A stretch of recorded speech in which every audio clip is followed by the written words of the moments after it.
Good morning friends. तो without wasting any time हम आगे के टॉपिक को कवर करते हैं। कल हमने कॉन्टिनेंट को पूरा डीपली अंडरस्टैंड कर लिया था। आज का टॉपिक है ओशियंस, जो कि फर्स्ट चैप्टर का ही आगे का पार्ट है। ठीक है।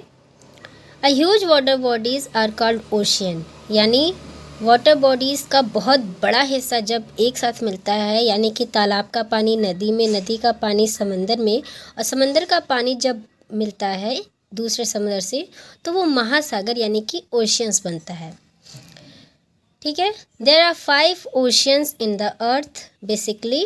The name is Pacific Ocean, Atlantic Ocean, Indian Ocean, Southern Ocean and Arctic Ocean. Okay, one by one इसको देखते हैं। Pacific Ocean is the largest and deepest ocean. और अगर कहीं आपसे पूछ लिया जाए कि which is the deepest ocean, तो भी आप पैसिफिक बताएंगे, और which is the largest ocean, तो भी आप पैसिफिक ही बताएंगे। ठीक है। ये एक्सटेंड कहाँ होती है? अगर आप मैप के साइड में देखें तो दोनों साइड में पैसिफिक ओशियन ही होता है। ठीक है। ये सबसे बड़ा इलाका है। इसी में आप लोगों को मैं बता दूं, मरियाना ट्रेंच जो है, जो दुनिया सबसे डीपेस्ट ट्रेंच का मतलब होता है गड्ढा। ठीक है। सबसे गहरा गड्ढा जो है ओशियन में, वो पैसिफिक ओशियन में ही है, जिसको हम लोग मरियाना ट्रेंच कहते हैं। ठीक है। फिर नेक्स्ट आता है अटलांटिक ओशियन। ये सेकेंड लार्जेस्ट ओशियन है टोटल पूरे अर्थ पर। ठीक है।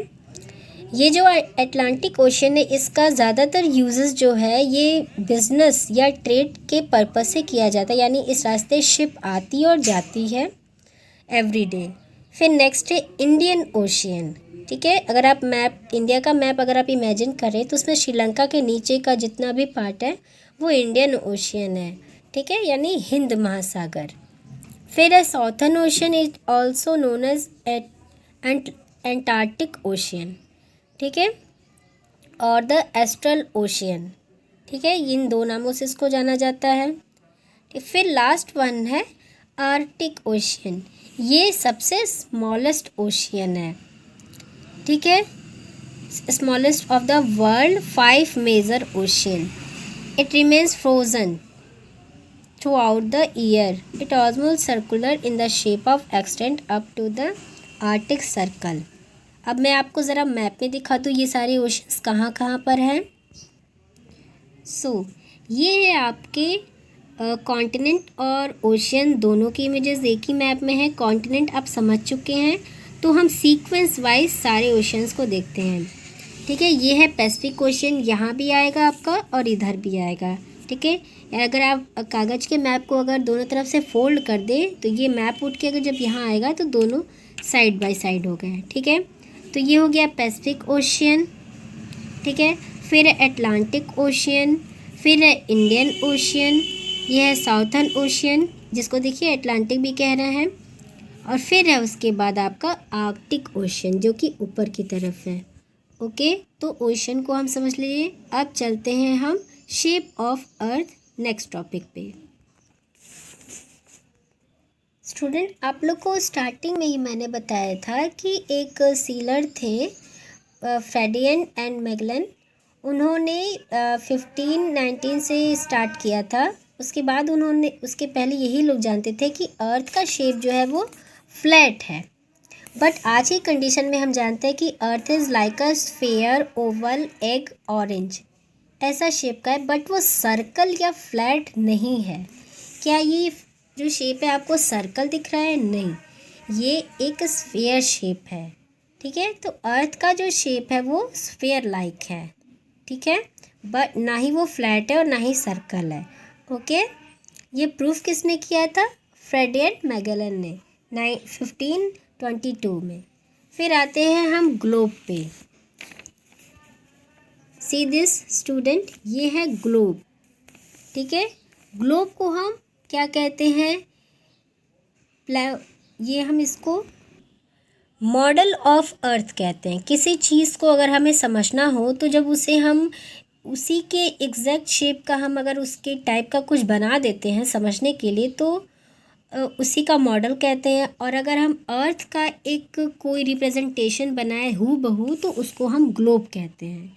अगर आपको अर्थ पर स्टडी करना है तो आप अर्थ के ऊपर से उड़ के तो आप उसको स्टडी नहीं कर सकते कि वो कैसे घूमता है या कितने डिग्री वो झुका हुआ है। तो उसको स्टडी करने के लिए उसका हूबहू हमें कुछ ऑब्जेक्ट बनाना पड़ेगा। तो जब ये चीज़ डिस्कवर हुआ तो इसे हम ग्लोब कहते हैं। हम इसे घुमा घुमा कर स्टडी करते हैं कि कौन सी चीज़ कहाँ पर है या अर्थ किस तरीके से घूमता है। इस ग्लोब की हेल्प से हम डे एंड नाइट का भी कॉन्सेप्ट क्लियर कर लेते हैं। तो किसी चीज़ को जब समझना रहता है तो हम मॉडल बनाते हैं, और ग्लोब का जो मॉडल है वो अर्थ का जो मॉडल है उसे हम ग्लोब कहते हैं। ओके, अब हम मैप को देखते हैं कि मैप क्या होता है। ठीक है, ग्लोब और मैप में बहुत ज़्यादा तो अंतर नहीं है, बट हम ग्लोब को एक हूबहू कह सकते हैं अर्थ का मॉडल।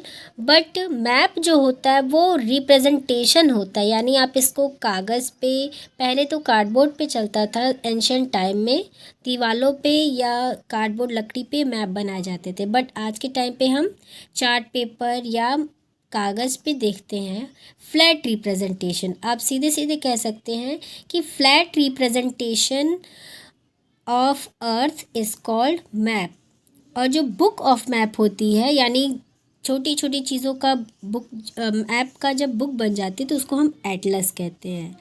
ठीक है,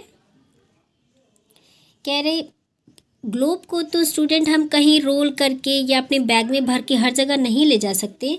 तो इसी को इजी करने के लिए स्टडियन जो थे, जियोलॉजिस्ट जो हैं, वो उन्होंने मैप को डिस्कवर किया ताकि हम उसको फोल्ड कर सके, रोल कर सके, और कहीं भी अपनी सुविधा के लिए अगर हम डायरेक्शन ढूंढना है तो हम किसी भी जगह का डायरेक्शन पेपर पर राइट करके हम कहीं उसको ले जा सके ताकि हम समझ सकें।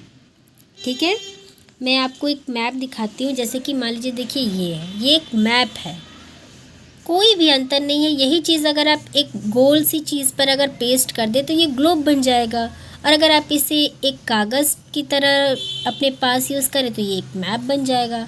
ओके स्टूडेंट, तो आज हमने ओशियन, शेप ऑफ अर्थ और ग्लोब एंड मैप का इंट्रोडक्शन देखा। नेक्स्ट क्लास में हम देखेंगे types of map and language of map, जो कि लास्ट टॉपिक होगा।